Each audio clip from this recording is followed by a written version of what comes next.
Cuando se ponen juntas todas las fichas de información disponibles, la irracionalidad de la violencia criminal que sacude a México adquiere una lógica. Esa lógica tiene un nombre: Arturo Beltrán Leiva. Esta es su historia. La guerra comenzó un lunes, el 21 de enero de 2008. A bordo de vehículos Humer, y con fuerte artillería pesada, más de 300 elementos del Grupo Aeromóvil de Fuerzas Especiales del Ejército Mexicano, GAFE, se posicionaron en los alrededores de una residencia ubicada en la colonia Burócratas, de Culiacán. Según la secretaria de la Defensa, una llamada anónima había indicado que el menor de los hermanos Beltrán, Alfredo, alias El Mochomo, esperaba en ese domicilio un cargamento de dinero destinado a solventar compromisos pendientes con sus socios colombianos. Según la declaración de un narcotraficante conocido como el 19, que se integró al programa de testigos protegidos bajo la clave Jennifer, PGR/Siedo/Waits/0241-2008, el ejército había obtenido la ubicación del Mochomo a través de un militar que logró infiltrarse en su círculo cercano, y al que se conocía como el Chamaco. El Chamaco logró llamar al GAFE para informar sobre la ubicación y las condiciones de baja seguridad, relató Jennifer. Los militares tuvieron que posponer el operativo durante 10 horas, porque detectaron a unos hombres en la azotea de la casa. Cerca de la madrugada, el portón se abrió. Salió una camioneta BMW de color blanco, con 4 hombres a bordo. Los soldados de élite les cerraron el paso. Los tripulantes se entregaron sin hacer un solo tiro. Dentro de la casa había $900,000, 11 relojes finos, un AK-47 y 8 armas cortas. Un corrido informó al día siguiente. El Mochomo era el hombre de confianza que el cártel necesitaba pero el 21 de enero su carrera le cortaban.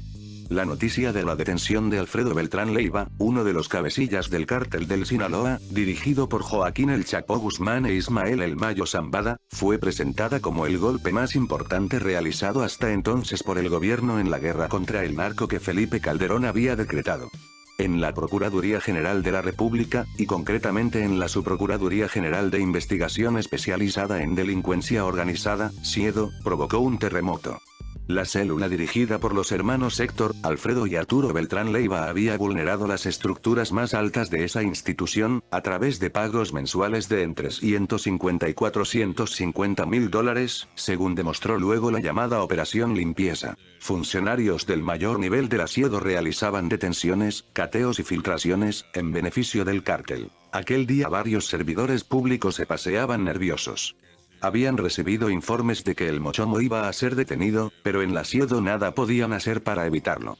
Esperaban que los operadores de Arturo Beltrán los llamaran a cuentas. Fueron llamados ese mismo día. Uno de los principales lugartenientes del grupo, Sergio Villarreal, el Grande, se reunió con el director de inteligencia de la SIEDO, Fernando Rivera, así como con los comandantes Milton Cilia y Roberto García. Según la declaración que Rivera rindió poco después en calidad de testigo protegido, bajo la clave Moisés, el Grande les dijo que Arturo Beltrán Leiva estaba encabronado. Quería saber a quién iba a matar. Todos recibían dinero de él y nadie le avisó de la detención de su hermano. Los funcionarios le explicaron que no habían trabajado ese asunto, que era un asunto del GAFE, del alto mando de la Sedena. El Grande exigió la lista de los militares que habían tomado parte en el operativo, así como los informes originales de la detención. El director Rivera se comprometió a obtenerlos. No solo eso, de acuerdo con la declaración de Jennifer, antes de las 2 de la tarde había entregado los reportes militares, el nombre del infiltrado que había proporcionado la información a los GAFES, las copias completas de las declaraciones que el Mochomo había rendido ante la SIEDO y un croquis que señalaba el sitio exacto en donde el capo se hallaba recluido. Rivera informó que de las 11 de la noche en adelante ya no iban a estar presentes las fuerzas especiales del ejército, y que solo quedarían custodiando el inmueble 11 agentes de la Agencia Federal de Investigaciones, AFI. Le dijo a El Grande que con la entrega de $1 millón para los AFIs, así como de 3 millones que serían entregados a Fernando Rivera y su gente, se lograría neutralizar al conjunto de guardia y permitir que una camioneta blindada rompiera la reja de acceso al asiedo. El Grande relata la averiguación previa SIEDO/UED/6668-2008, calculaba reunir a unas 150 personas para realizar el asalto. Sin embargo, al sopesar los riesgos, decidió cancelar la operación. Alfredo Beltrán Leiva fue recluido en el penal de Puente Grande. La captura de El Mochomo provocó una escisión en el cártel de Sinaloa. Existe la versión de que el Chapo negoció la captura del menor de los Beltrán, a cambio de la liberación de su hijo, Archibaldo Guzmán, alias el Chapito, quien se hallaba recluido en el penal del Altiplano desde 2005. A solo 3 meses de la caída de El Mochomo, el Chapito fue liberado. Otra versión señala que Arturo Beltrán se entrevistó con el Chapo Guzmán y el Mayo Zambada para pedirles que le ayudaran a rescatar a su hermano. Los jefes del cártel le pidieron tiempo, pero en una segunda reunión le explicaron que no había condiciones para efectuar el rescate. El Mochomo debía ser sacrificado. Se cree que en el narcotráfico las alianzas de sangre son indestructibles. El Mochomo estaba casado con una prima del Chapo. Arturo Beltrán, sin embargo, salió de aquella reunión con la idea de que la alianza se había roto. A partir de ahora iba a cobrar muerte por muerte, detención por detención. El Chapo y el Mayo lo supieron. Quisieron adelantarse. A fines de abril de 2008, el mismo mes en que el Chapito fue liberado, ocurrió una balacera en la colonia Guadalupe, de Culiacán. Una casa, en la que presuntamente se encontraba uno de los hijos de Arturo Beltrán, fue atacada por elementos de la Policía Federal, apoyados por policías locales. Murieron 5 escoltas y 2 agentes ministeriales. Arturo Beltrán acusó a los federales de servir de brazo armado a los intereses de El Chapo y ordenó a su gente asesinar policías donde los encontraran. Hizo colocar narcomantas en las que podía leerse: policías, soldados, para que les quede claro, el Mochomo sigue pesando. Ate. Arturo Beltrán Leiva. Y también, soldaditos de plomo, federales de paja, aquí el territorio es de Arturo Beltrán. Un día después de la balacera en la colonia Guadalupe, 4 agentes de la Policía Federal Preventiva, PFP, murieron acribillados cuando patrullaban el centro de Culiacán. En Imala, 2 policías municipales fueron ejecutados. A lo largo de la ciudad se verificaron ataques contra policías locales.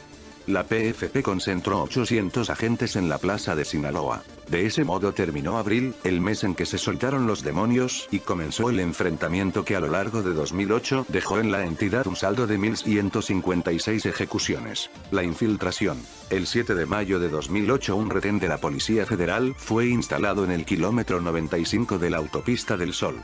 La PFP acababa de recibir una información filtrada por el Mayo Zambada. Un convoy en el que viajaba Arturo Beltrán cruzaría en cualquier momento por aquel sitio. El encargado de coordinar la captura fue el director regional de la PFP, Edgar Eusebio Millán. El dato proporcionado por los Zambada resultó bueno. 5 vehículos sospechosos salieron del Hotel Motel Rosales, en donde Arturo Beltrán acababa de tener una reunión. Los agentes les marcaron el alto. Los integrantes del convoy respondieron a tiros. Inició una persecución que terminó en Xoxocotla, con varios autos destrozados, la captura de 9 sicarios y 2 agentes federales muertos. La camioneta en que viajaba Arturo Beltrán logró evadir el cerco. Uno de sus escoltas impactó una patrulla para abrir paso a su jefe. El Mayo Zambada, sin embargo, había contemplado esa posibilidad. Los datos que filtró a la PFP indicaban los domicilios del estado de Morelos en los que Beltrán Leiva podría refugiarse.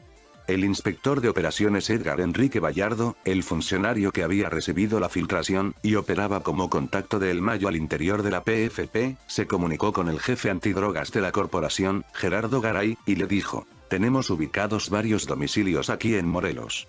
Estamos concentrados y listos para entrar. El jefe antidrogas lo detuvo en seco. Paren todo. Regresen de inmediato a la Ciudad de México. 5 meses antes, a través de una supuesta intercepción telefónica, el director de combate a la delincuencia organizada de la PFP, Roberto Velasco, había ubicado a Beltrán en una mansión de la calle Escarcha, en el Pedregal de San Ángel. Velasco le comunicó al jefe antidrogas: la gente está colocada en puntos estratégicos. Pidió luz verde para poner en marcha la detención. Pero Garay se negó a dar la orden. Aguanten. Vamos a esperarnos para más adelante. De acuerdo con la declaración ministerial de un testigo protegido, el agente de la División Antidrogas, Fidel Hernández, PGR/Waits/359-2008, las indicaciones de Garay fueron criticadas por su subalterno. Pero jefe, tengo evidencia de que Arturo Beltrán se encuentra aquí. Garay, sin embargo, insistió: desmonten el servicio. Edgar Millán, el hombre que había dado casa a Arturo Beltrán en el camino a Xoxocotla, fue ejecutado horas después de la persecución, cuando llegaba a casa de sus padres en un edificio ubicado en la calle de Camelia, en la colonia Guerrero. Aunque solo un puñado de personas tenía acceso a sus itinerarios, una filtración surgida de las mismas filas de la PFP, a través del agente José Antonio Montes Garcías, puso en manos de Beltrán la ubicación del sitio al que el jefe policíaco iba a dirigirse. La orden fue fulminante. Millán debía ser eliminado. El agente Montes Garcías abrió el casillero del funcionario y sustrajo las llaves de la casa donde vivían los padres de este. Entregó un duplicado, así como 40.000 pesos y 75 gramos de cocaína, a un gatillero de baja monta, Alejandro Ramírez Báez, quien integró un comando formado por 5 personas. Los sicarios aguardaron a Millán en el garaje del edificio. Habían apagado las luces. Cuando el jefe policíaco cruzó el portón, le metieron 11 tiros. El sicario Ramírez Báez fue sometido por los escoltas de Millán. De ese modo se desanudaron los hilos de la trama. Una semana antes, Roberto Velasco, el hombre que tendió el cerco de la calle Escarcha, había sido asesinado en una calle de la colonia Irrigación. La verdadera venganza de Arturo Beltrán llegó, sin embargo, 24 horas después de la balacera en Xoxocotla. Sucedió del otro lado del país, el 8 de mayo de 2008, la noche en que 5 camionetas rodearon a Edgar Guzmán, otro de los hijos de El Chapo, en el estacionamiento del City Club, un centro comercial de Culiacán, Sinaloa. En la ejecución se dispararon 500 tiros y se accionó un lanzagranadas. Las ráfagas destrozaron paredes, vidrios y vehículos. Además del hijo de El Chapo, fueron abatidos un sobrino del narcotraficante, César Loera, así como el hijo de una lavadora de dinero a la que la DEA había bautizado como la Emperatriz. En Culiacán se desató la psicosis. Los medios locales no se animaron a dar la noticia. Solo lo hicieron 2 días después, atribuyendo la información a diarios y agencias informativas de la Ciudad de México. La sangre del hijo de El Chapo seguía húmeda en el suelo, escribe un testigo, cuando corrió la versión de que el jefe del cártel de Sinaloa había jurado borrar de la faz de la tierra a los Beltrán. De la célula que dirigían no iba a quedar piedra sobre piedra. En menos de un mes, sin embargo, El Chapo asimiló 2 nuevos golpes. Filtraciones de los servicios de inteligencia de los Beltrán ocasionaron la detención de uno de sus primos, Alfonso Gutiérrez, tras una cruenta balacera en una colonia de Culiacán, y de un sobrino, Isaí Martínez, en las inmediaciones de un fraccionamiento de esa ciudad. El asesinato del hijo de El Chapo formaba parte de la misma embestida que provocó la muerte de los jefes policíacos Millán y Velasco. Millán, el comandante acribillado en casa de sus padres, había sido el cerebro del secretario de Seguridad Pública, Genaro García Luna, en las operaciones antinarco. Su muerte ocasionó un cambio en la estructura de mando de la PFP. Genaro García Luna colocó en su lugar, con el cargo de comisionado, a un viejo amigo y compañero del CISEN, con el que había colaborado estrechamente a su paso por la AFI. Gerardo Garay, el jefe antidrogas que en 2 ocasiones había congelado los operativos de captura de Beltrán Leiva. Garay duró solo unos meses en el puesto. El 15 de octubre de 2008, una nueva filtración del grupo de El Mayo, colocada en manos de su contacto, el inspector Edgar Enrique Vallardo, movilizó a la Policía Federal. En una lujosa residencia del Desierto de los Leones, en la que había un zoológico privado con panteras, tigres siberianos y leones, iba a celebrarse una narcofiesta a la que asistiría Mauricio Harold Poveda, el principal socio colombiano de Arturo Beltrán. En la declaración que rindió cuando se descubrió que el Mayo Zambada le pagaba hasta $500.000 por cada enemigo detenido, el inspector Vallardo relató la forma en que se llevó a cabo el operativo. El comisionado Garay dejó escapar a Harold Poveda, pero detuvo al resto de los invitados. Luego, alineó a 30 prostitutas contra la pared, seleccionó a 4, ordenó prender la caldera del jacuzzi, pidió cocaína para las muchachas, invitó a uno de sus subalternos a darse un baño y cerró la puerta de la sala. Ahora sí comenzó la fiesta, dijo. Antes de sumergirse en ella, el comisionado hizo que sus agentes obtuvieran los domicilios de los colombianos detenidos y fueran a revolverlos en busca de dinero. El narcotraficante Mauricio Fino, el Gaviota, se ofreció a entregar $500.000 que, dijo, tenía guardados en su departamento. Vallardo fue el encargado de ir a recoger el dinero. Volvió a la casa con las fajillas metidas en 2 bolsas que tenían estampada la figura de Winnie Pooh. Según la declaración PGR-7/359-2008, cuando Garay salió del jacuzzi, desvelado y con aliento alcohólico, oyó ladrar a un bulldog que, estimaron los agentes, valía también un chingo de dinero. El funcionario de la PFP solicitó: pónganmelo para llevar. No existen datos sobre la forma en que Arturo Beltrán Leiva registró el golpe asestado por el Mayo a sus socios colombianos. Pero 5 días después de la narcofiesta, en la partida de ajedrez que las filtraciones de ambos bandos desataban, una llamada anónima llegó a la PGR. En el domicilio ubicado en la calle Wilfredo Macieu número 430, Colonia Lindavista, hay varias personas armadas y son narcotraficantes. Es gente de El Mayo Zambada y si van los pueden detener. A la 1 de la tarde del 20 de octubre, la Siedo rodeó la casa y comprobó que en su interior se hallaban pertrechados el hermano menor de El Mayo, Jesús el Rey Zambada, y un hijo de este, Jesús Zambada Reyes. El Rey Zambada comprendió de inmediato que no tenía salida. Me voy a rifar, dijo. Sus gatilleros abrieron fuego contra los agentes. Mientras las balas estallaban, el rey marcó insistentemente al unefón de su contacto, el inspector Bayardo. Quería que su ahijado, como le decía, le enviara refuerzos. Nos estamos agarrando a chingadazos, le dijo. Voy, padrino, voy, contestó el inspector. Pero no alcanzó a llegar. Ni a ese domicilio, ni a ninguna parte. El número telefónico al que el rey había marcado y las declaraciones que luego rindió Jesús Zambada Reyes, pusieron fin a la carrera de Bayardo. El inspector fue detenido 5 días más tarde y se acogió al programa de testigos protegidos. Sus declaraciones implicaron en la venta de protección al narcotráfico a los mandos principales de la Secretaría de Seguridad Pública, así como al círculo cercano al secretario García Luna. Entre otros funcionarios cayeron el comisionado Gerardo Garay, el jefe de operaciones especiales, Francisco Navarro, y el director de análisis táctico, Jorge Cruz. Como había ocurrido con la Siedo, eran narcotraficantes los que filtraban informes y ordenaban capturas. Eran narcotraficantes los que tenían mando pleno al interior de la PFP. El comisionado Garay fue acusado de servir a 2 amos, al cártel de los Beltrán y al grupo de El Mayo Zambada. Un juez le decretó formal prisión en octubre de 2008. Antes de ser asesinado un año más tarde en un Starbucks de la Ciudad de México, el inspector Bayardo reveló las bases del acuerdo: recibir filtraciones, practicar intervenciones telefónicas, permitir que los operadores de los cárteles interrogaran a los enemigos capturados y, luego, presentar las detenciones como logros de la PFP.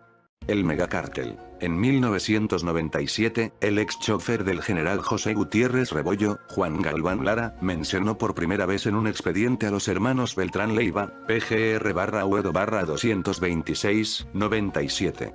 Eran oriundos de Badiraguato, Sinaloa, y formaban parte de las 11 gentes que trabajaban de cerca con el Señor de los Cielos, Amado Carrillo. Según el chofer, controlaban la plaza de Mazatlán. Alguna vez, el Señor de los Cielos se había molestado con ellos porque estaban introduciendo drogas sin su consentimiento. Son chingaderas, se va a trabajar cuando yo lo ordene.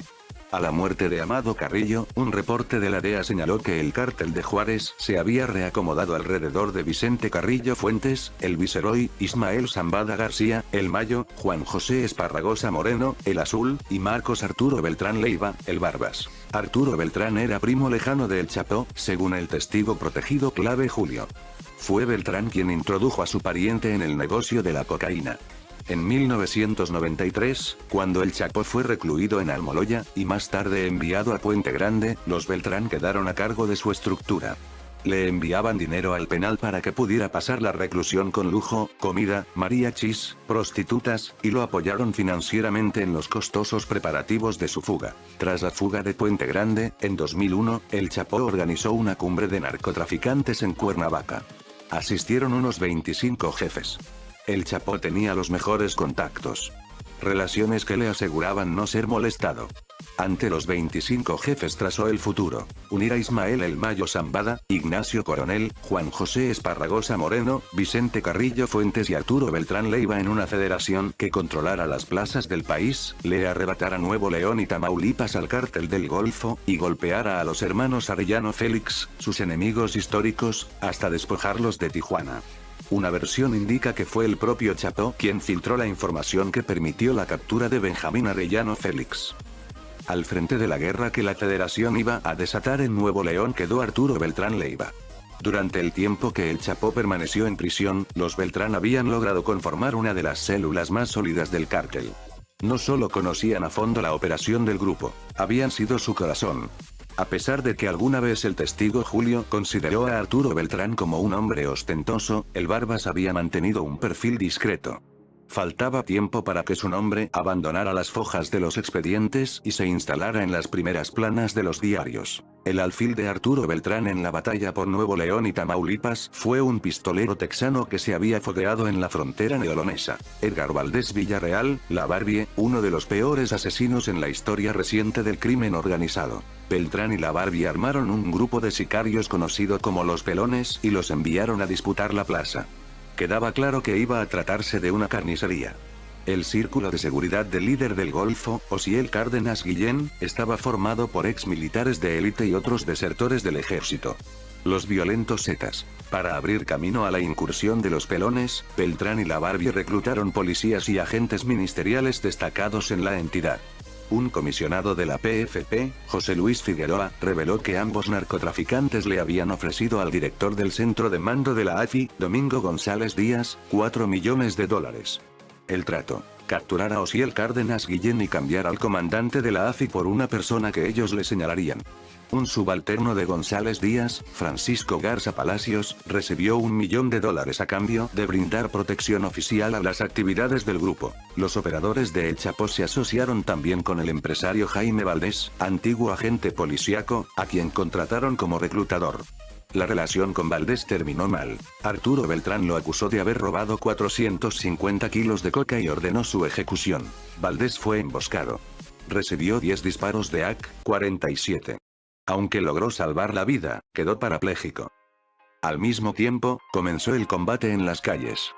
Balaceras, torturas, levantones, desapariciones, se verificaron diariamente en la entidad. En 2003 la batalla por el corredor del Golfo cobró un nuevo giro. Osiel Cárdenas fue aprehendido por el ejército en un operativo espectacular. Parecía que la captura fortalecería a los miembros de la federación y el trasiego de drogas quedaría en manos de un solo grupo. Pero no fue así. Tras la caída de Osiel, los Zetas se independizaron, y un grupo de sicarios menos preparado, y mucho más violento, tomó las riendas del cártel del Golfo. En agosto de ese año el bando sinaloense enfrentó a sus rivales en una de las calles céntricas de Nuevo Laredo. El enfrentamiento duró más de una hora. En el lugar se percutieron más de 700 casquillos. 200 policías municipales fueron suspendidos y llevados a investigación. La primera avanzada sinaloense había fracasado. Unos meses más tarde, la federación se desgajó. Los capos que la integraban consideraron que Vicente Carrillo, el viceroy, jefe del cártel de Juárez, aportaba poco al grupo y en cambio le exigía mucho. La gota que derramó el vaso fue una disputa por derechos de piso en la que Rodolfo Carrillo, el Niño de Oro, hermano menor del viceroy, ejecutó personalmente a 2 operadores de El Chapo que habían movido drogas sin su consentimiento. Todo podía tener arreglo antes del sábado 11 de septiembre de 2004. Pero El Chapo no estuvo dispuesto a perdonar. Pidió a sus socios la cabeza del Niño de Oro. Aquel sábado 11 de septiembre Rodolfo Carrillo y su esposa, Giovanna Quevedo, llegaron a las 4 de la tarde a un Cinépolis de Culiacán. Iban escoltados por el comandante de la policía ministerial, Pedro Pérez López, que había sobrevivido a 2 ataques de los Arellano Félix. Cuando la función terminó, la pareja salió al estacionamiento. El Niño de Oro iba a abordar su auto cuando un comando lo rafagueó desde varios frentes. La policía recogió del piso 500 cartuchos. El comandante Pérez López repelió la agresión. Fue herido, aunque logró pedir ayuda por radio. En cosa de minutos, elementos de todas las corporaciones rodeaban el estacionamiento y se lanzaban en persecución de los gatilleros. Los tiros tronaron en las calles. 5 sicarios fueron abatidos. La federación se hizo añicos. El 6 de octubre de ese año llegó el mensaje de respuesta de Vicente Carrillo. Miguel Ángel Beltrán Lugo, el Ceja Güera, miembro connotado del cártel de Sinaloa, fue ultimado a tiros en el penal de Almoloya. 2 meses después, un hermano menor del Chapo, Arturo El Pollo Guzmán, fue ejecutado en el área de locutorios del mismo penal. Las armas que cobraron la vida de ambos narcotraficantes habían escapado a todos los controles. Los 3 caballeros. A principios de 2005 un reportero sonorense, Alfredo Jiménez Mota, reveló en el periódico El Imparcial las operaciones de un grupo de narcotraficantes conocidos como los 3 caballeros: Arturo, Alfredo y Héctor Beltrán. Según la investigación, controlaban el tráfico de drogas en Sonora, Chihuahua y Sinaloa, y se hallaban vinculados, a través de compadrazgos y otros lazos familiares, con la banda más poderosa de Sonora, que comandaba Raúl Enríquez Parra, el 9. El brazo operativo de los 3 caballeros estaba integrado por 2 grupos delictivos, los Güeros y los Números. Los narcotraficantes habían heredado la estructura de un viejo amo de la región, Héctor El Güero Palma Salazar. Su presencia en la entidad databa de 1998. Disponían de pistas de aterrizaje, una de ellas se llamaba Fumigaciones Guzmán, así como de una flotilla de avionetas con las que sobrevolaban la entidad entre las 12 de la noche y las 4 de la mañana. Recibían apoyo institucional de los 3 niveles de gobierno.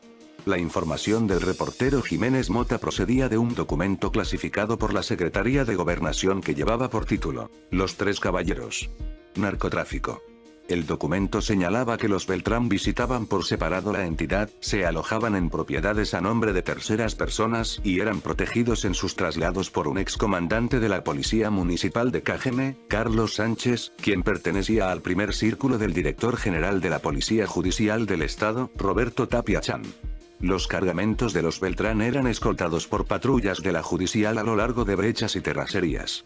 En varias ocasiones habían logrado huir, a bordo de sus avionetas, de los operativos montados por el ejército. Jiménez Mota desapareció en abril de 2005, poco tiempo después de publicar su reportaje. Acababa de decirle a una amiga que iba a entrevistarse con una de sus fuentes, a la que había notado muy nerviosa. Su cuerpo nunca fue encontrado.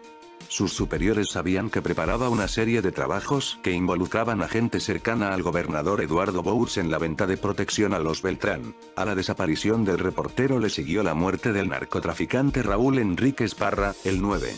Lo hallaron en un predio, envuelto en una cobija. Sus verdugos lo habían torturado a rabiar. Luego arrojaron su cadáver desde una avioneta. Según la declaración del teniente de la Policía Municipal Jesús Francisco Ayala, las muertes del reportero y el narcotraficante estaban conectadas. El periodista de El Imparcial, dijo el teniente, esperaba una grabación telefónica que ubicaba a Ricardo Bours, exalcalde de Cajeme y hermano del gobernador del estado, como contacto institucional de los Beltrán Leiva en Sonora. El oficial señaló al procurador del estado, Abel Murrieta, al jefe de la policía estatal, Roberto Tapia Chan, al director de la policía de Navojoa, Luis Gastelum, como autores intelectuales del secuestro. El levantón habría sido realizado por órdenes de este último. Un grupo de policías municipales detuvo al reportero y lo entregó a los números, el grupo de Raúl Enríquez Parra. Según el testigo, la grabación que Jiménez Mota estaba aguardando contenía una charla entre el jefe de la policía estatal y el narcotraficante Raúl Enríquez Parra, en la que el hermano del gobernador era mencionado como protector de las mafias que operaban en la entidad. Jesús Francisco Ayala había sido, durante 2 años, chofer de Luis Gastelum. Había presenciado reuniones entre su jefe y el 9, en las que se determinó la muerte de diversos personajes. Un día sintió que sabía demasiadas cosas. Que Gastelum no iba a tardar en ir por él. Había sido testigo de muchos de los encuentros donde se daban órdenes de eliminar gente, le dijo al reportero Ricardo Ravelo. Decidió integrarse al programa de testigos protegidos. El gobernador Eduardo Bours calificó de dolosa la versión que señalaba a su hermano. No es posible que se le dé importancia y se señalen culpables, dijo. Cuando Joaquín López Dóriga dio a conocer el testimonio de 2 mujeres secuestradas que habían escuchado una conversación telefónica entre sus plagiarios y el jefe de la policía, Roberto Tapia Chan, el infierno se desató. En sucesivas incursiones federales se incautaron ranchos y casas en los que, además de armas, autos y joyas, aparecieron leones y tigres. Una versión señala que Raúl Enríquez Parra fue acusado por los Beltrán de calentar la plaza y ordenaron su ejecución. En términos formales, el gran debut de los 3 caballeros en la prensa ocurrió un mes después del asesinato del reportero de El Imparcial. Jiménez Mota se había quedado corto. Además de extender sus tentáculos en Sonora, Chihuahua y Sinaloa, los hermanos Beltrán dominaban 11 estados de la República. El arranque del sexenio de Vicente Fox había significado su época dorada. Operaban en Guerrero, Morelos, Chiapas, Querétaro, Sinaloa, Jalisco, Quintana Roo, Tamaulipas, Nuevo León, Estado de México y el Distrito Federal.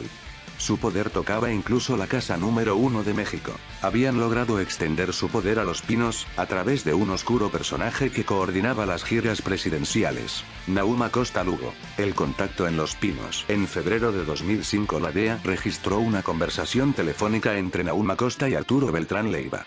Acosta, un personaje de medio pelo en el PAN sonorense, había fungido como delegado del Instituto Nacional de Migración y se había visto envuelto en un escándalo de corrupción a resultas del cual el gobierno de Estados Unidos le retiró la visa. En 2001, sin embargo, el panista Manuel Espino lo recomendó como director de área en la coordinación de giras presidenciales. Cuando la DEA puso en manos de las autoridades mexicanas una grabación telefónica en la que Nahum alternaba créditos con Arturo Beltrán, el procurador Rafael Macedo de la Concha abrió una investigación que no tardó en ser filtrada a la prensa. Por esos días la PGR atendió una denuncia anónima que indicaba que en Serrada de la Loma 17, en el fraccionamiento La Herradura, Estado de México, se había detectado un movimiento de personas armadas, así como la presencia de los hermanos Arturo y Héctor Beltrán. Los archivos del Asiedo revelaron que aquel domicilio se hallaba engarzado con la detención de un narcotraficante en cuya agenda había aparecido el número de teléfono 52 94 41 11. Aquel número había sido asignado a la casa ubicada en Serrada de la Loma 17. El contrato estaba a nombre de Clara Laborín, la esposa de Héctor Beltrán Leiva. Las autoridades solicitaron una orden y catearon el domicilio. Los Beltrán se habían esfumado. Pero la policía encontró 2 millones de pesos en joyas y varias camionetas BMW, entre otros vehículos blindados. Halló también una tarjeta de presentación a nombre de Nahum Acosta, una agenda telefónica en la que este funcionario aparecía bajo la leyenda Presidencia, y 5 audiocasetes en los que Héctor Beltrán había grabado diversas conversaciones con sus lugartenientes. En una de las cintas, Beltrán le pedía a cierto operador que entregara $5,000 a Nahum. En otras grabaciones, Nahum Acosta se mostraba parlanchín y hablaba con Beltrán de sus actividades, las giras presidenciales, los lugares que había visitado y las enfermedades de sus hijos. Un día le contó que acababa de sobrevolar su casa en helicóptero. Otro, lo urgió a que terminara cuanto antes el negocio de Acapulco.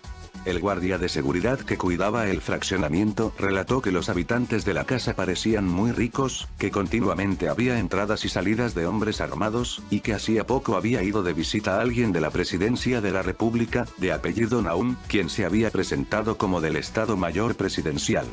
Nahum Acosta fue acusado de filtrar información gubernamental de primer nivel al crimen organizado. Según el procurador Macedo de la Concha, las pruebas en su contra eran serias y contundentes. Se había comprobado que recibió los $5,000 enviados por el capo. Por si faltara algo más, el número de Beltrán aparecía registrado en su celular. Acosta se defendió diciendo que desconocía las actividades delictivas de Héctor Beltrán, y que solo había visitado la casa de este con intención de rentarla. El subprocurador, José Luis Santiago Vasconcelos, respondió: "Yo creo que ninguno de los servidores públicos que estamos actualmente desempeñándonos pudiera tener capacidad económica para rentar una de estas casas, con 6 niveles y esta riqueza". El sueldo de Nahum era de 79,000 pesos. El escándalo colocó a los Beltrán en un rango de visibilidad que no habían tenido nunca. Paradójicamente, según Santiago Vasconcelos, sirvió para boicotear la investigación.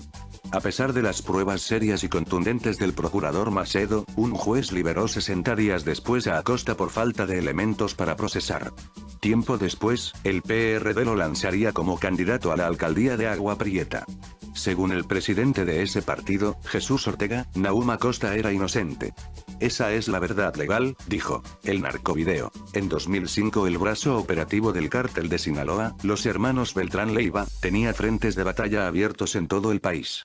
Embestía en el corredor del Golfo a Tony Tormenta, hermano de Osiel Cárdenas Guillén. Enfrentaba en Tijuana a los Arellano Félix. Disputaba en Chihuahua cada centímetro de territorio al cártel comandado por Vicente Carrillo y Nacho Coronel. Tenía el control absoluto de Sinaloa, Sonora, Coahuila y Durango. Su asociación con la familia le había abierto, desde Michoacán, la ruta del Pacífico. En los pliegues del estado de Guerrero, los Beltrán habían fincado uno de sus principales centros de operación.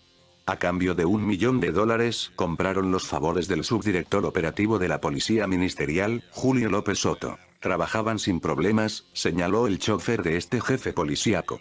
Según se demostró después, controlaban también a los principales mandos de la AFI destacados en la zona. Su ala ejecutora, Los Pelones, conformada por 350 pistoleros, muchos de ellos reclutados en la Mara Salvatrucha, se movía con libertad por el estado, ostentando armas de grueso calibre. Una mañana, el subdirector al que compraron los Beltrán fue levantado por los Zetas. Tony Tormenta había enviado a 120 de ellos a disputar la plaza, con un mensaje de su lugarteniente, Gregorio Saucedo, el Caramuela. que les iba a rajar la madre a todos los pelones y a todos los que tomaron parte en la repartición del $1.000.000 que le dieron a Julio, el subdirector, y que reciban un saludo del señor Goyo Sauceda. El lugarteniente de Arturo Beltrán, Edgar Valdés Villarreal, la Barbie, tomó nota del mensaje y decidió devolver el saludo. Lo hizo con la ejecución prime time de uno de los Zetas que llegaban de avanzada al territorio. En mayo de 2005, 3 exmilitares procedentes de Nuevo Laredo fueron ubicados en Zihuatanejo por la Barbie. Un comando de hombres vestidos de negro, en cuyos uniformes aparecían las siglas de la AFI, los levantó. No les tomó mucho confesar que pertenecían al cártel del Golfo. Confesaron también que en la bahía de Acapulco los aguardaba uno de sus cómplices. El Zeta que los esperaba en Acapulco iba a ser la estrella principal de un narcovideo que estremeció al país. Se llamaba Juan Miguel Vizcarra y había llegado a la bahía simulando pasar, en compañía de su novia, unas vacaciones. Vizcarra le había confesado a su pareja sus verdaderas intenciones. Lo que hago es llevarme personas, y estamos aquí en Acapulco buscando gente del otro cártel. Estamos buscando a unos tipos que entraron a nuestro territorio y asesinaron a miembros de la familia Zeta. Mi misión es llevarme a los responsables. Agregó, estamos en la boca del lobo, ya que si nos atrapa la policía, no nos llevarán a las autoridades, sino con los jefes de la organización. El 15 de mayo, el Zeta recibió 2 llamadas. Al colgar la primera vez, dijo, atraparon a esos idiotas en Zihuatanejo. Al colgar la segunda, estamos jodidos, ya atraparon a 2 de mi destacamento, cuando atrapan a uno los atrapan a todos. Así fue. Vizcarra y su novia intentaron salir del hotel para volver a su estado. En la puerta los esperaban varios hombres con siglas de la AFI. Esa madrugada, relata el semanario Proceso, el cártel del Golfo intentó comunicarse a la oficina del Procurador General de la República. No hubo éxito. Dejaron un mensaje. Los comandantes de las plazas de Acapulco y Zihuatanejo, el día de ayer, detuvieron a 5 Zetas, los cuales fueron entregados a gente de Arturo Beltrán. Si estos no son puestos a disposición en un término de 48 horas, desataremos una guerra contra estas 2 plazas, no importando si hay agentes nuevos o viejos, incluso le levantaremos a la prensa nacional al titular de la AFI. Pero los Zetas no fueron puestos a disposición. Se los entregaron a la Barbie. A la novia de Vizcarra la dejaron ir. Ese mismo día los miembros del destacamento fueron videograbados, con el rostro desfigurado a golpes, mientras respondían mansamente a los cuestionamientos lanzados por un interlocutor invisible. Hacia el final de la grabación, ese interlocutor, la Barbie, se acercó a Vizcarra con una pistola en la mano y le descerrajó un tiro en la sien. ¿Y tú qué, güey? El narcovideo desató una investigación federal, puesta en marcha por el subprocurador José Luis Santiago Vasconcelos, en la que resultaron involucrados un subcomandante de la AFI, un jefe regional y una decena de agentes. Los indiciados formaban parte del círculo de confianza del entonces director de la AFI, Genaro García Luna. Desató también una serie de ejecuciones en serie. En poco tiempo fueron asesinados un jefe de seguridad del ayuntamiento y un teniente de corbeta que se había infiltrado entre los pelones. En julio de 2005 el ex procurador de justicia, José Robles Catalán, fue tiroteado mientras desayunaba en el restaurante La Perla. En los 3 meses siguientes se registró la desaparición de 27 tamaulipecos. A 4 de ellos los enterraron vivos. Balaceras y persecuciones se volvieron moneda corriente en las calles del puerto. En enero de 2006, Zetas y pelones se enfrascaron en una refriega que duró 30 minutos. Una tarde apareció un hombre descuartizado. Sus miembros habían sido repartidos en 5 bolsas de plástico. Junto a él, una cartulina. Ahí está tu gente, aunque te proteja la AFI, soldados y otras corporaciones, sigues tú Edgar Valdés Villarreal, Barbie, Arturo Beltrán Leiva, y tú, Lupillo, sigue riéndote que te voy a encontrar. Atentamente, La Sombra. El atentado. La investigación abierta por el subprocurador general de la República, José Luis Santiago Vasconcelos, a raíz de la difusión del narcovideo de Acapulco, provocó que los operadores de Arturo Beltrán movieran sus piezas dentro del asiento para calmar las cosas. Pero Vasconcelos seguía siendo una piedra en el zapato de Beltrán. Era él, precisamente, el que había llevado la indagatoria que reveló sus nexos con los Pinos. Era él quien había manejado el caso del reportero Jiménez Mota, desatando la operación que cubrió de llamas el estado de Sonora. Con el cambio de administración, Santiago Vasconcelos había dejado la subprocuraduría, para pasar al área jurídica y de asuntos internacionales de la PGR. El hombre que luego de 14 años en el combate a las drogas conocía como nadie las entrañas del narcotráfico en México quedó bajo la protección de un puñado de escoltas. Arturo Beltrán decidió que había llegado la hora de ajustarle las cuentas. El 17 de diciembre de 2007 varias camionetas de lujo, una de ellas con placas de Estados Unidos, se instalaron en una calle del sur de la ciudad. Los encargados de un negocio de hamburguesas describieron a los individuos que las tripulaban como hombres con facha de guardaespaldas. Varias motos con antenas y equipos de comunicación se acercaron a ellos. De pronto, el grupo se desplazó hacia Fuentes del Pedregal. Tenía la misión de reconocer el terreno, la ruta que Santiago Vasconcelos cubría diariamente para llegar a su casa. El plan se frustró de manera fortuita. Esa madrugada, alertadas por la presencia sospechosa de las camionetas, 15 patrullas de la policía capitalina acordonaron la zona. 5 sujetos fueron aprehendidos. No se detuvo, sin embargo, la operación. Desertores del ejército habían desarrollado el plan y recomendado las armas necesarias para penetrar el alto blindaje de que estaba dotado el auto del ex subprocurador. Los Beltrán sabían que Santiago Vasconcelos llegaba a su casa a las 12 de la noche. Para evitar que ocurriera lo de la vez anterior, un nuevo comando abordó 3 camionetas viejas, una de ellas modelo 1971. El plan consistía en cerrar el paso al convoy del funcionario, formado por 4 autos, y accionar un lanzagranadas contra su vehículo. El resto del grupo bajaría entonces de las camionetas, vomitando fuego. José Luis Santiago Vasconcelos no fue detectado por los pistoleros. Había decidido tomar, a partir de aquel día, unas vacaciones. El nerviosismo de uno de los sicarios llamó la atención de una patrulla, que se acercó para checar el vehículo. Adentro había 3 hombres con armas largas y chalecos con las siglas FEDA, Fuerzas Especiales de Arturo. Vasconcelos fue enterado de los planes de los Beltrán esa misma noche. El encargado de comunicarle la detención de los sicarios fue su sucesor en el cargo, Noé Ramírez Mandujano, que un año más tarde quedaría formalmente preso bajo cargos de cohecho y delincuencia organizada, acusado de recibir pagos de $450,000 a cambio de poner al asiedo bajo las órdenes de los Beltrán. La conexión Morelos. 22 de octubre de 2008.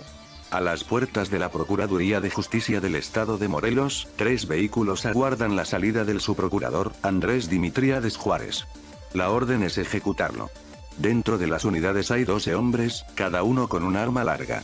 El jefe del grupo es un agente de la Policía Metropolitana llamado Esteban Royaselli. Le dicen el Royal. Uno de los participantes en la ejecución, un agente apodado El Negro, relató más tarde: de la Procuraduría nos iban a avisar cuando saliera el subprocurador Dimitriades, y como a las 10 de la noche nos avisaron que salió en un coche blanco, con 2 escoltas. Se inició la persecución por la avenida Zapata. Dimitriades advirtió que lo iban siguiendo. Con el acelerador a fondo, tomó la carretera México-Cuernavaca, con dirección a Acapulco. Comenzaron a dispararle desde un Megane. Declaró El Negro. Le pegaron un tiro al chofer y se estrelló contra una barda, y allí fue cuando todos comenzaron a dispararle a Dimitriades. El mes anterior habían sido asesinados el director de la policía de Jiutepec, Jorge Alberto Vargas, y su chofer. El comando dirigido por Esteban Royaselli les dio el cerrón cuando salían de la casa del funcionario. Subieron a ambos a una camioneta y los llevaron a una casa de seguridad. Se le reclamó que si ya había arreglo, ¿por qué no lo había respetado?, contó El Negro. El jefe policíaco acababa de poner a disposición de Dimitriades a un grupo de pistoleros de los Beltrán, a los que había aprehendido en posesión de varias armas de fuego. El hecho de faltar al arreglo le valió ser torturado por 2 horas, antes de que Royaselli se decidiera a asesinarlo. Su chofer fue ahorcado con un lazo. El Royal le cortó el dedo índice de la mano derecha, y se lo metió en la boca, enrollado en un billete de $20. Los 2 cuerpos fueron abandonados en el camino a Temixco. Según la investigación PGR-Siedo-Waits-166, 2009, las ejecuciones habían sido ordenadas por Alberto Pineda Villa, El Borrado, uno de los principales operadores de Arturo Beltrán Leiva en la entidad. La pesquisa reveló que El Borrado y su hermano, Mario Pineda Villa, el MP, habían creado un ejército de gatilleros integrado por asesinos reclutados en las calles y cooptados en las policías locales. Pero eso no se supo hasta tiempo después, cuando Royaselli y El Negro fueron detenidos en el Estado de México en momentos en los que conducían un cargamento de armas. De momento, la ejecución de Dimitriades creó un clima de histeria en la entidad. El secretario de Seguridad Pública de Morelos, Luis Ángel Cabeza de Vaca, fue criticado por no haber actuado para detener a los asesinos. En el 066 se habían recibido más de 8 llamadas reportando la balacera. Cuando la prensa le preguntó si existían datos de la presencia de los hermanos Beltrán en la zona, Cabeza de Vaca respondió: en caso de existir la presencia del narcotráfico en el estado, la propia PGR realizará las investigaciones necesarias. Cabeza de Vaca pasaba por alto el reciente asesinato del director operativo de la Policía Ministerial, Víctor Enrique Payán. Lo habían encontrado en la cajuela de su auto, con tiro de gracia, lastimaduras en el cuello y un mensaje que rezaba: así les va a pasar a todos los que anden con Joaquín el Chapo Guzmán, Ismael el Mayo Zambada e Ignacio Nacho Coronel. La noche del 5 de mayo de 2009 no quedó duda, en todo caso, de la penetración del narcotráfico en el estado. Una indagación de la Policía Federal culminó en una residencia ubicada a menos de 100 metros de la casa de gobierno del mandatario estatal, Marco Antonio Adaime. En esa casa se verificaba una fiesta. Alguien había llevado un cerdo. Los invitados hacían carnitas. Elementos del grupo indio recibieron la orden de entrar. 2 helicópteros iluminaron la fachada. 2 camiones de asalto blindados se detuvieron frente al portón. Los federales no hallaron al hombre que buscaban, Alberto Pineda Villa, el Borrado, pero detuvieron a sus tíos, y también a los padres de este. Tenían 73 y 59 años, respectivamente. Tenían, también, 6 armas largas y 7 cortas. La abogada Raquel Villanueva fue contratada para defenderlos. Sería masacrada en Nuevo León el 9 de agosto de 2009. En los días que siguieron, aparecieron 10 narcomanzas dirigidas a Felipe Calderón, con amenazas para Genaro García Luna. Una de ellas decía: Felipe Calderón, estamos conscientes de nuestros actos, pero en total desacuerdo en que involucren a padres, hermanos y demás familiares. Es una regla mundial que ha existido en todos los tiempos, la familia se respeta. Las declaraciones que rindieron el Negro y el Royal tras su aprehensión en el Estado de México provocaron la captura del comandante de la Policía Ministerial, Salvador Pintado, con 11 gramos de cocaína encima y armamento de uso reservado para el ejército. Lo habían señalado como encargado de negociar con el gobierno de Adame un conjunto de puestos clave para la organización Beltrán. La detención de los padres del Borrado, la captura de Pintado y las declaraciones de los asesinos del subprocurador Dimitriades, formaron un cóctel altamente explosivo. El primero en sufrir los efectos fue el secretario de Seguridad Pública del Estado, Luis Ángel Cabeza de Vaca, el mismo que dudaba de la existencia del narcotráfico en Morelos. El Negro y el Royal lo señalaron como protector del cártel de los Beltrán. Cuando fue detenido por el ejército, su esposa publicó un desplegado en el que afirmaba que el funcionario únicamente recibió órdenes del gobernador Adaime. Un juez le decretó formal prisión por el delito de colaboración en delincuencia organizada. El segundo en caer fue el secretario de Seguridad Pública de Cuernavaca, Francisco Sánchez González. El tercero, el procurador de Justicia del Estado, Francisco Coronado. La ola expansiva corrió incontenible. El 10 de mayo, militares detuvieron en Yautepec a 34 policías municipales, así como al secretario de Seguridad Pública local. Dentro de la estructura de los Beltrán, el Borrado tenía la tarea de recibir información filtrada por la SIEDO. Un agente de la AFI, Francisco Javier Jiménez, el Pinocho, era el contacto que lo enlazaba con el coordinador técnico de esa corporación, Miguel Colorado González, otro de los funcionarios detenidos durante la operación limpieza. Según la averiguación 0241-2008, el Borrado también fue responsable de enganchar al subprocurador Noé Ramírez Mandujano, hoy sujeto a proceso en Nayarit. El nivel del Borrado en el cártel era semejante al de Sergio Villarreal, el Grande. La detención de sus padres lo puso fuera de sí. Información manejada por Proceso señala que en octubre de 2008 el secretario de Seguridad Pública, Genaro García Luna, fue interceptado en la carretera de Tepoztlán por un número indeterminado de pistoleros que viajaban en vehículos blindados. Según el semanario, García Luna habría recibido el siguiente mensaje: este es el primero y último aviso para que sepas que sí podemos llegar a ti si no cumples con lo pactado. La DEA circuló la versión de que el Borrado, desesperado por la prisión de sus padres, le pidió a Arturo Beltrán Leiva la ejecución del secretario García Luna. No hay reporte de la respuesta de Beltrán, pero sí indicios de que inició su propia operación limpieza dentro del cártel, a fin de pacificar el estado. El 12 de septiembre de 2009 el cadáver de Mario Pineda Villa, el MP, hermano de El Borrado, fue hallado en la autopista del Sol, a la altura de Huitzilac, con una manta que decía: "Así terminan los traidores y los secuestradores. Aquí está el MP". Firmaba el jefe de jefes. Días después, el cuerpo del propio Borrado apareció calcinado dentro de un auto en Jamtetelco. En poco más de un mes se registraron 25 ejecuciones. Todas ellas acompañadas con mantas, cartulinas, mensajes. Esto les pasa a los secuestradores, le pido a toda la ciudadanía no lo tomen a mal, es por el bien de todos, atentamente el jefe de jefes.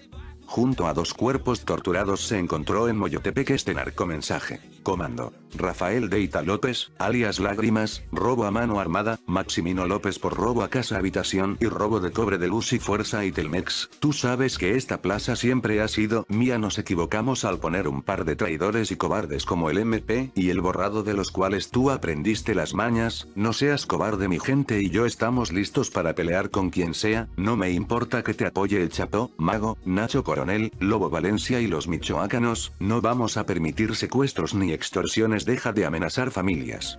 Ate. Jefe de jefes.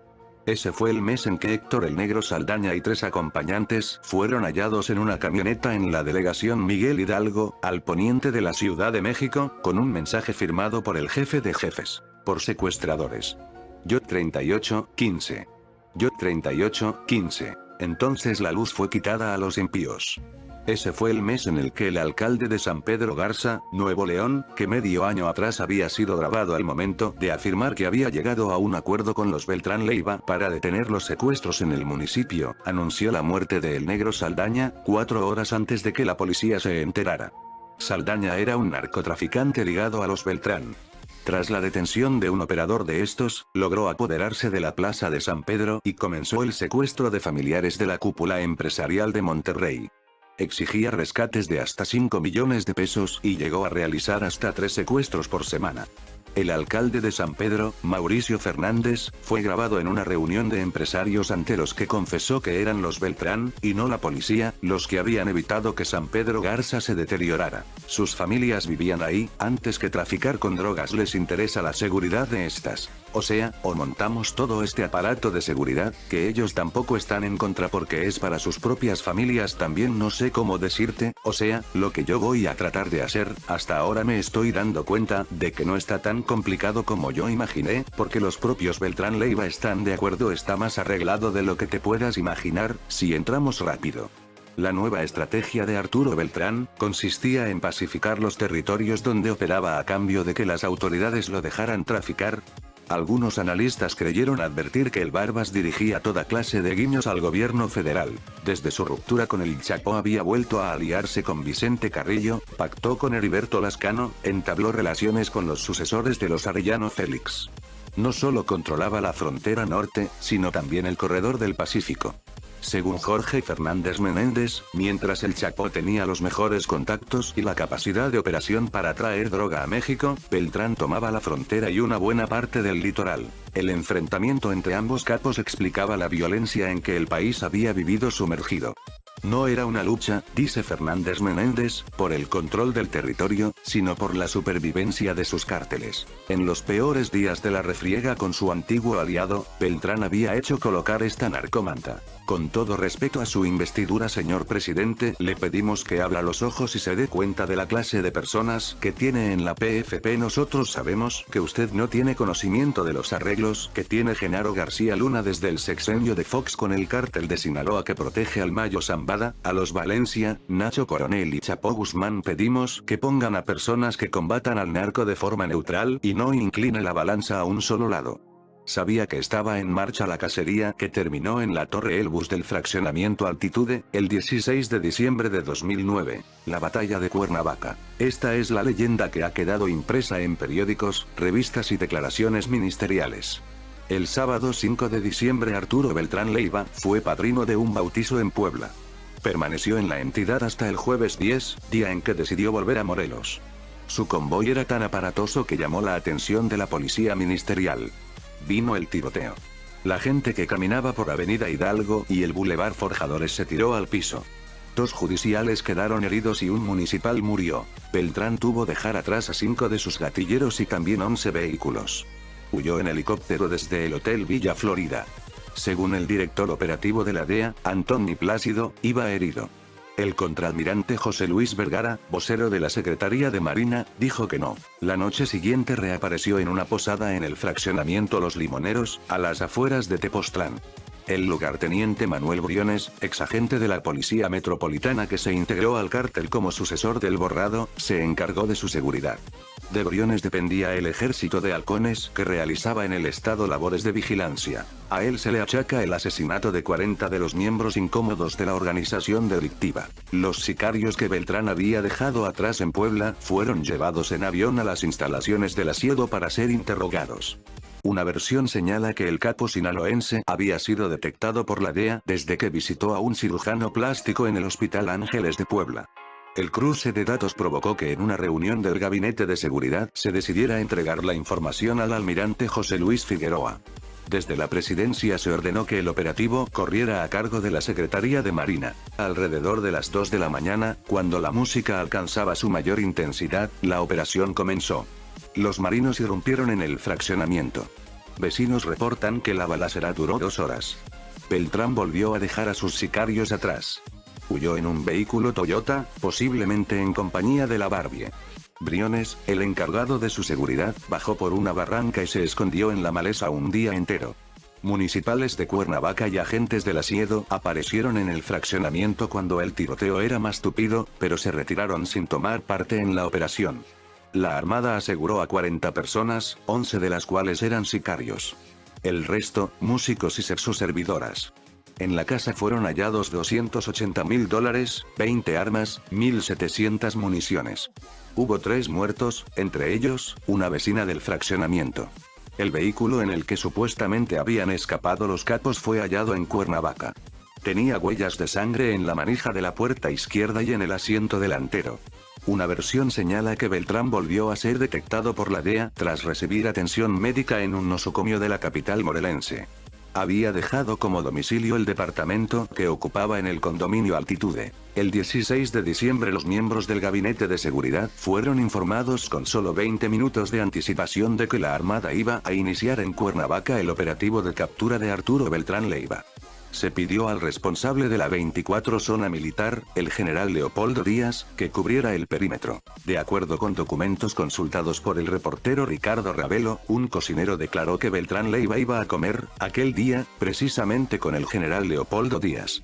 Declaró también que el capo estaba en compañía de la Barbie, pero que este desapareció antes de que comenzaran las acciones. Beltrán había sido informado por su círculo de seguridad, los Zafiros, sobre movimientos extraños en la calle.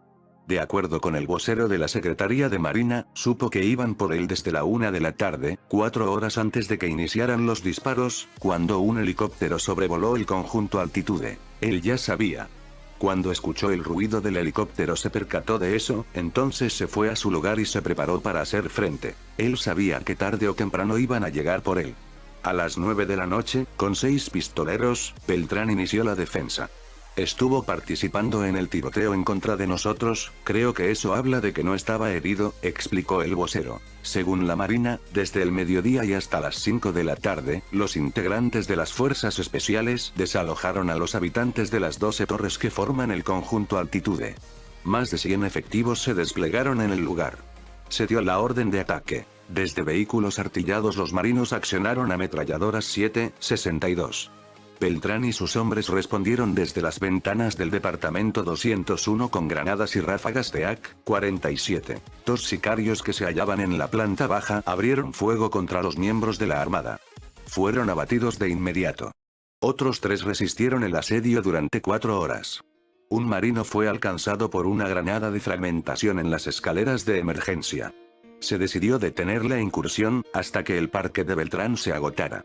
Mientras, los vehículos artillados siguieron atacando. 2 sicarios de Beltrán murieron en la sala. Cuando comprendió que estaba perdido, un tercero, el hijo de un famoso narco, el Chalo Araujo, saltó por los ventanales para suicidarse. Durante su caída, una bala expansiva le reventó en la espalda. La última comida del jefe de jefes, el hombre que compraba voluntades a cambio de millones de dólares y traficaba cargamentos que se medían en toneladas. El hombre de las joyas, los animales exóticos, los ranchos, los palacios, las avionetas, consistió en unos huevos con jamón que bajó a sorbos dados a una Coca-Cola de plástico. Había hecho llamar a 2 masajistas, una de 18 años, otra de 44, con las que pasó sus últimas horas. Según la Marina, a las 9 de la noche Beltrán abrió la puerta del departamento y enfrentó a los efectivos con intenciones de huir hacia el elevador. Le dispararon a menos de 3 metros de distancia. Una de las balas le arrancó el hombro de cuajo. Las primeras fotos lo muestran, no en la puerta del departamento, sino en el interior de este, con una bebida energética junto a las manos. De acuerdo con la versión oficial, los marinos lo hallaron con los pantalones en las rodillas y la playera alzada hasta el pecho. Yo creo que él cayó herido y a lo mejor le aflojaron la ropa, lo jalaron y fue que quedó en esa posición. Ya estaba así, dijo el almirante José Luis Vergara. Una foto muestra a 3 civiles embosados, vestidos con sudaderas y guantes de látex rojo, bajándole los pantalones hasta más allá de las rodillas, y colocando al cadáver sobre una sábana blanca. En una tercera foto, esos mismos personajes comienzan a desplegar, macabramente, joyas y billetes ensangrentados sobre el cuerpo. No se ofreció explicación oficial sobre la vejación del cadáver. Tampoco sobre la identidad de los civiles embosados. El almirante Vergara sostuvo que el objetivo de la Armada era capturar al delincuente con vida. Pero asumió una actitud de no dejarse atrapar. En un acta ministerial que las autoridades no han dado a conocer, las 2 masajistas afirmaron que Arturo Beltrán se había rendido, que su último gesto fue el de entregarse, antes de morir desangrado en un departamento de lujo.